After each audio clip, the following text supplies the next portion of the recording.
નમસ્કાર મિત્રો, સ્વાગત છે નવા વ્લોગમાં. અને આ ખેતરનો સવારનો વ્યૂ છે. આજે આ બાજુ બાઠું કાપેલું છે તે ભેગું કરવાનું છે. હા, એટલે કાઢીને પછી પાણી વાળવાનું છે મકાઈમાં. ડોળા તો આવી ગયા છે પણ પાણીની જરૂર છે. બપોરે ગરમી વધારે પડે તો આખું કરમાઈ જાય. ભૂંડળા આવ્યા જો.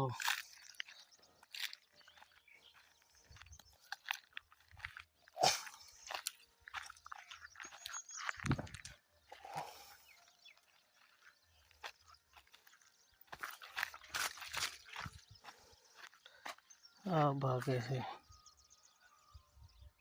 આ સલાહ પૂરું કરી દે ખેતર એમ.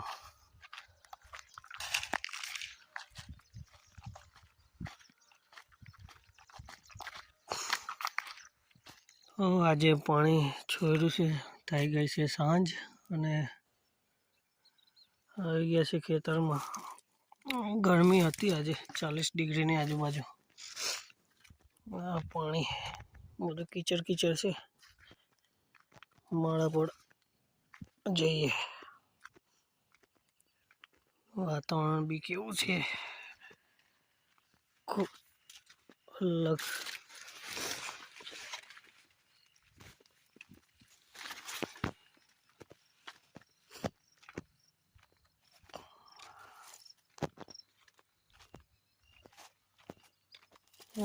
માળા પર જઈને હવે જોઈએ.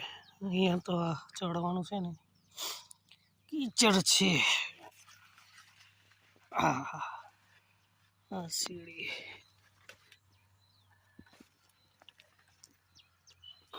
જો આવી ગયા ઉપર. દેવ હાત્રાના ડુંગર દેખાય છે. નદીની પેલી બાજુ છે. આ નર્મદા નદીની સામે કિનારાના છે. આ ઝાકા ઝાકા દેખાય ને એ ડુંગર. ચાલો, પાણી તો આવ્યું છે. હવે થોડાક દિવસમાં થઈ જશે મકાઈ.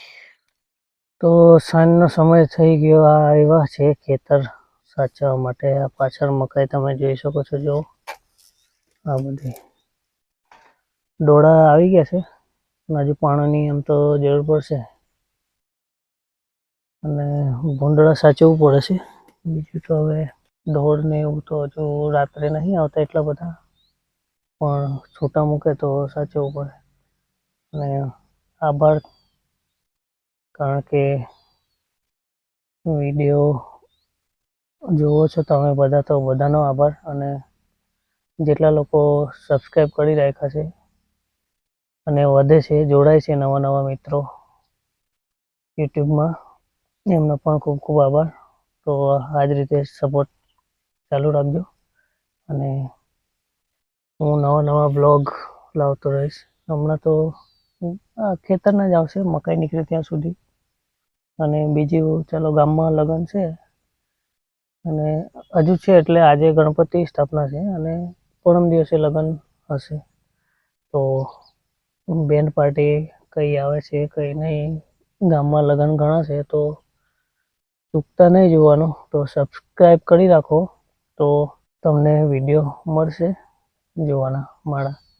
ને જેવો સપોર્ટ હમણાં બતાવ્યો છે એવો ચાલુ જ રાખજો. આભાર.